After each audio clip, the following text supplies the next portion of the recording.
Esta charla que compartimos hoy es posible gracias al apoyo de nuestro sponsor en Argentina, Broker 360. Si están en Argentina o planean viajar, pues tienen que conocerlos. Gestionan pólizas de seguros para todo, autos, hogar, comercio, lo que se necesite. Tienen su WhatsApp, su página web y su mail en la pantalla o en la descripción para contactarlos fácilmente. Agradecemos mucho a Broker 360 por apoyar este espacio. Nos encanta trabajar con ustedes. Muy buenos días. Bueno, pues acá estamos. Viernes, menudo día. Ya lo comentamos un poco, pero ahora toca mirar hacia adelante. ¿Qué podemos esperar? ¿Un rebote así sostenido? Quizás sea el momento de comprar aprovechando la caída, el famoso taco trade que tanto sonó antes. O, y aquí la duda, la que nos preocupa, estaremos viendo ya el inicio de esa corrección que muchos venían anticipando después de tanta euforia en las bolsas. Vamos a meternos de lleno en el análisis que tenemos preparado. Exactamente. La situación actual gira en torno a esa fuerte caída del viernes y este rebote que estamos viendo ahora, el lunes. Lo fundamental, según el informe estratégico que manejamos, es que la caída no vino, digamos, por un deterioro en los números de las empresas, sino que fue un shock externo de tipo político y geopolítico. Nuestra tarea hoy es, desmenuzar este informe para ver si el rebote es una oportunidad real o si podría ser una trampa para los inversores. ¿No? De acuerdo, pues empecemos a desmenuzar. ¿Qué fue exactamente lo que detonó las ventas así masivas del viernes pasado? Entiendo que no tuvo que ver con los balances empresariales. Correcto. El informe lo califica de catalizador exógeno, o sea, algo de fuera. Específicamente, se refiere a declaraciones del secretario del Tesoro de EEU, Scott Bessent. Esto fue el mismo viernes 13 de octubre. Bessent confirmó una respuesta enérgica de Estados Unidos a ciertos controles de exportación chinos y, quizás lo más relevante para el mercado, sugirió que una desescalada en la tensión comercial, pues que todavía no está cerca, a pesar de esa reunión que se espera entre Trump y Xi a final de mes, ¿sabes? Claro, y esas tensiones con China siempre ponen nervioso al mercado. ¿Cómo se reflejó esa reacción en los índices? ¿Fue inmediato? La reacción fue bastante inmediata, sí, y palpable. El S&P 500, que de hecho venía subiendo durante la jornada, se dio la vuelta.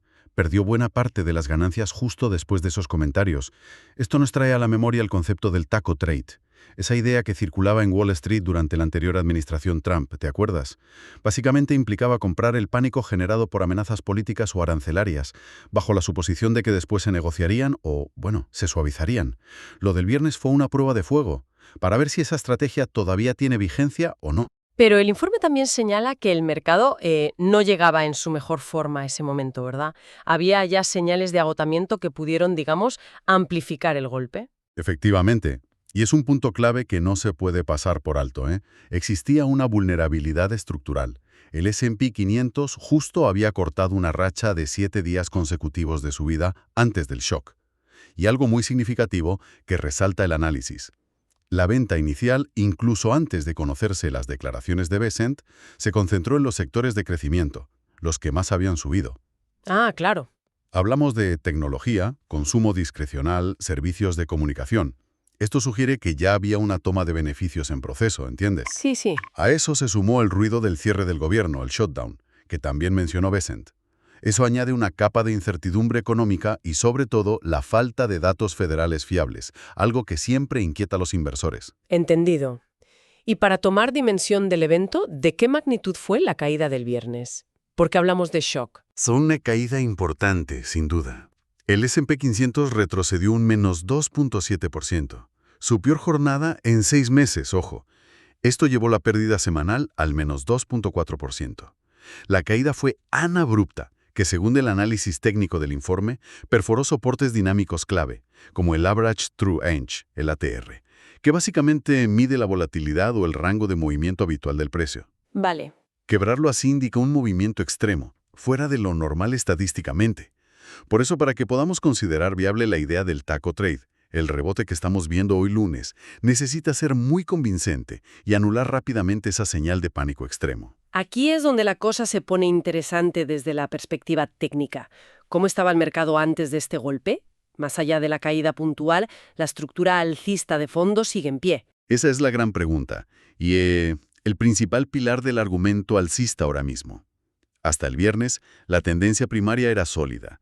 El informe detalla que el S&P 500 se mantenía por encima de su media móvil exponencial, la EMA, de 50 días, que es un indicador clave de la tendencia a corto-medio plazo, y esto desde el 1 de mayo, y sobre la de 200 días, que marca la tendencia a largo plazo desde el 12 de mayo. Ajá. Y lo que es más importante para muchos analistas técnicos, la EMA de 50 días estaba por encima de la de 200 días, lo que se conoce como el cruce dorado o Golden Cross institucional. Esto desde el 1 de julio. Vale. Esta solidez estructural es el argumento técnico más fuerte para pensar que lo del viernes fue solo un pullback, o sea, una corrección dentro de la tendencia principal. El desafío ahora es ver si el rebote de hoy lunes logra defender, o mejor aún, recuperar decisivamente esa EMA de 50 días. El informe también menciona un soporte estático relevante, una zona de precios alrededor de los 6.370 puntos del S&P 500, que también hay que vigilar. Mencionabas antes que se rompieron soportes dinámicos, como el ATR.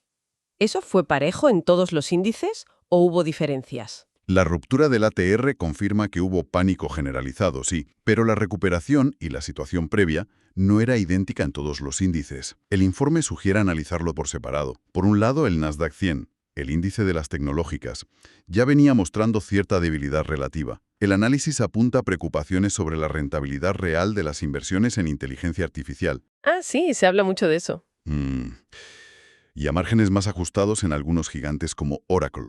Es probable que haya caído más que otros índices el viernes. Para que el escenario del taco trade se valide, el Nasdaq debería liderar el rebote actual y recuperar con fuerza su EMA de 50 días si es que la perdió. Claro. Por otro lado, tenemos el Russell 2000, el índice de las pequeñas empresas. Este es muy sensible al ciclo económico interno y a las tensiones comerciales.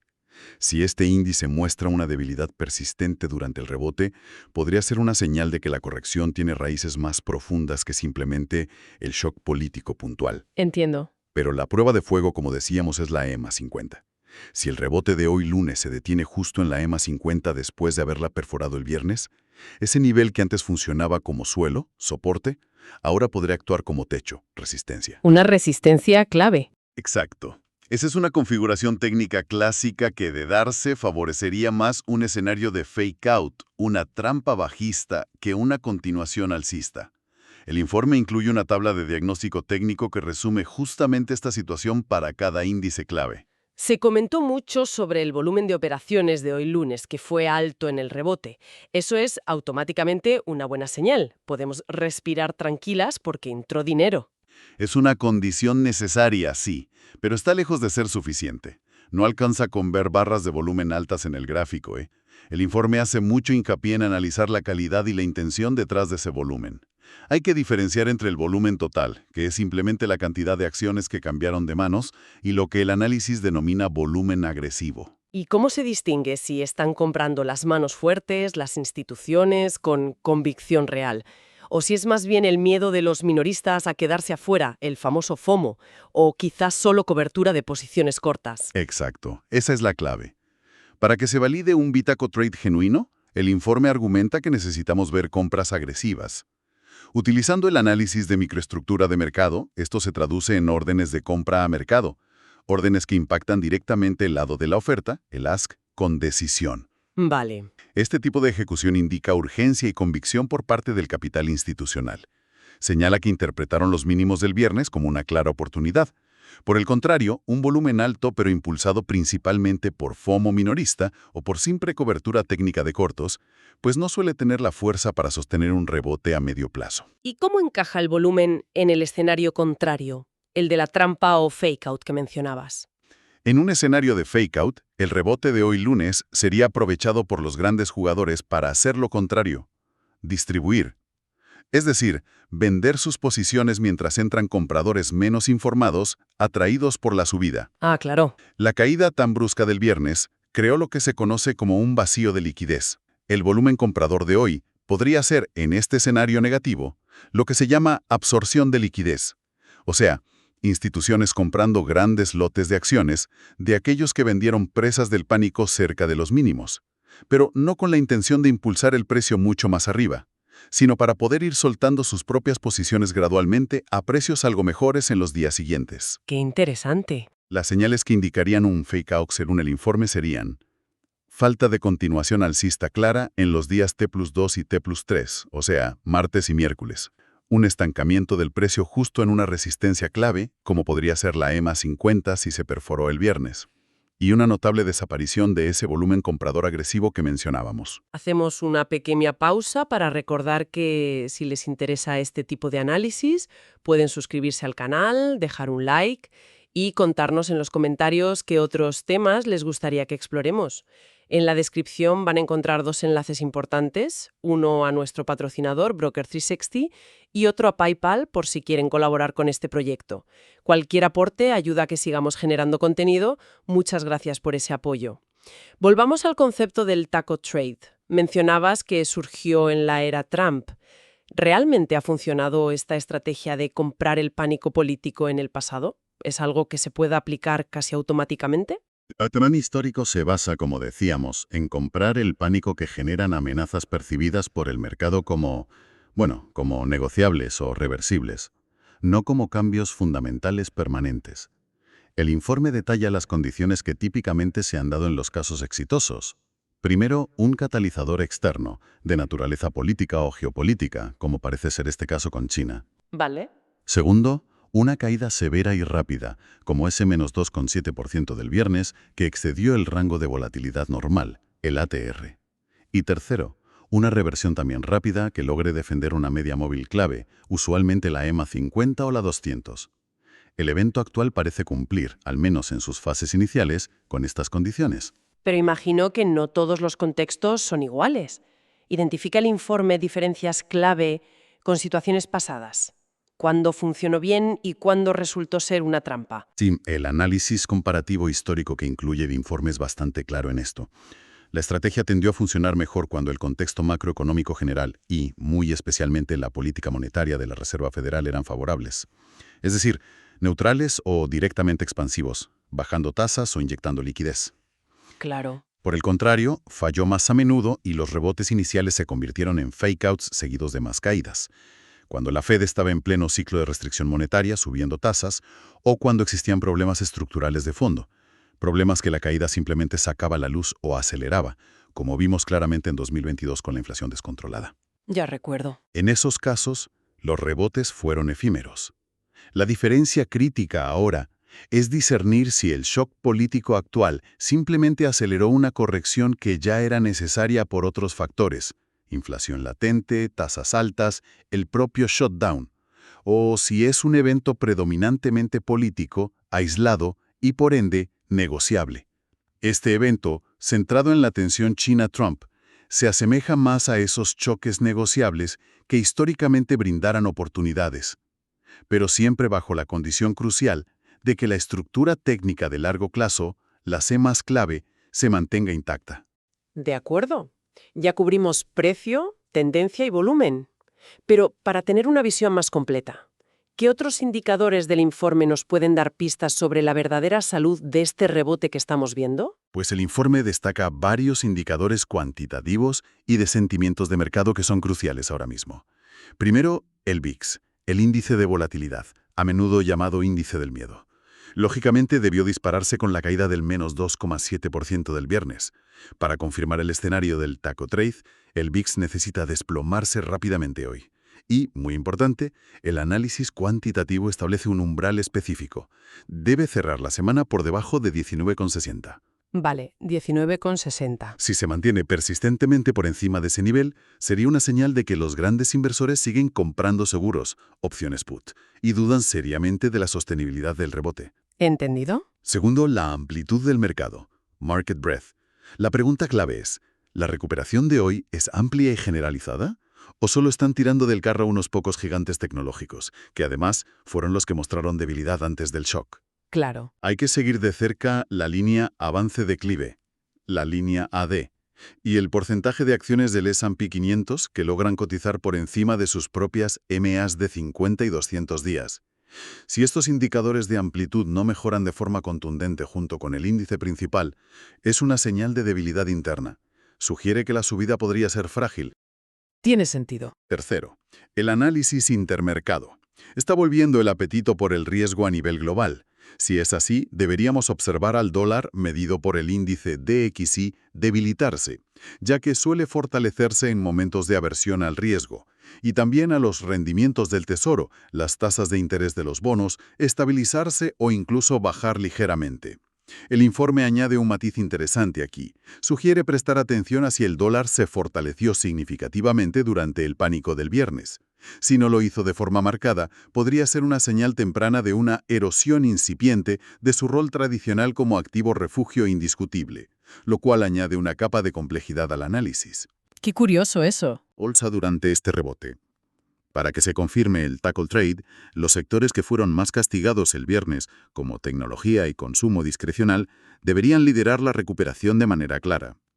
Si, por el contrario, vemos que lideran los sectores defensivos, como servicios públicos o salud, o si el sector tecnológico muestra un rebote débil y con poco volumen relativo, esto sugiere cautela por parte de los inversores y aumenta la probabilidad de un fake-out. Entonces, tratando de unir todas estas piezas del rompecabezas, ¿qué conclusión podemos sacar para quien está siguiendo el mercado de cerca, quizás invertido o pensando en hacerlo? ¿Cuál es el balance final que propone este análisis estratégico? La síntesis que presenta el informe es que existen argumentos de peso para ambos escenarios, y esa es la razón de la incertidumbre reinante, claro.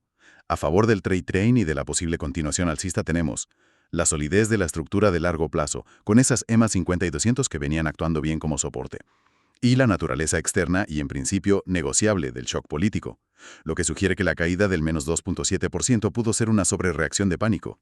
Vale.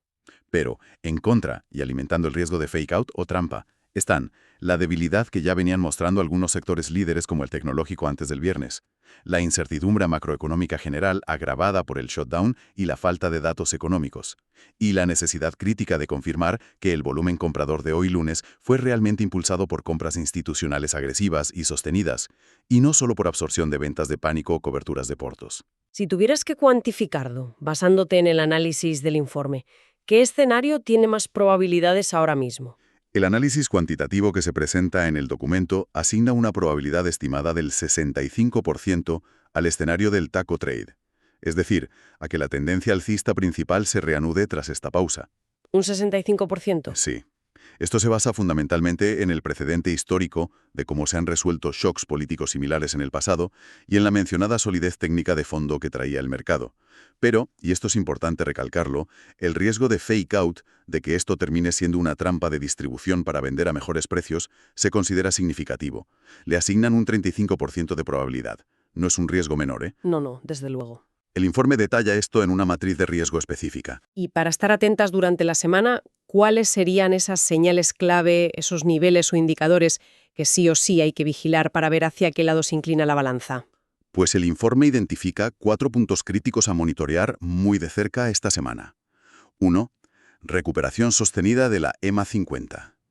El S&P 500 y el Nasdaq necesitan cerrar y sobre todo mantenerse por encima de su EMA de 50 días durante al menos 2 jornadas consecutivas. Si no lo consiguen, si rebotan justo hasta ahí y vuelven a caer, la EMA 50 estaría confirmándose como nueva resistencia. Mala señal. Vale, primer punto. 2. Colapso del VIX por debajo de 19,60. Como mencionamos, el VIX debe caer con fuerza y cerrar la semana claramente por debajo de ese nivel de 19,60.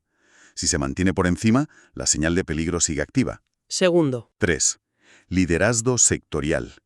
Claro, es fundamental ver si tecnología y consumo discrecional lideran el rebote de forma convincente. Si el liderazgo pasa a sectores defensivos, es una señal de alerta. El tercer punto, liderazgo. Y 4. Confirmación del volumen agresivo. El volumen comprador debería mantenerse relativamente fuerte y mostrar características de agresividad, compras a mercado, en los días siguientes al lunes, indicando que sigue entrando capital fresco y no fue solo un rebote técnico puntual. Volumen agresivo, el cuarto. Y por supuesto, hay un nivel de invalidación crítico. Un cierre diario del S&P 500 por debajo del mínimo que se marcó el viernes pasado invalidaría prácticamente por completo la tesis del Paco Trade y probablemente confirmaría el inicio de una corrección más seria y estructural. Y para cerrar, una reflexión que quizás quede ahí dando vueltas.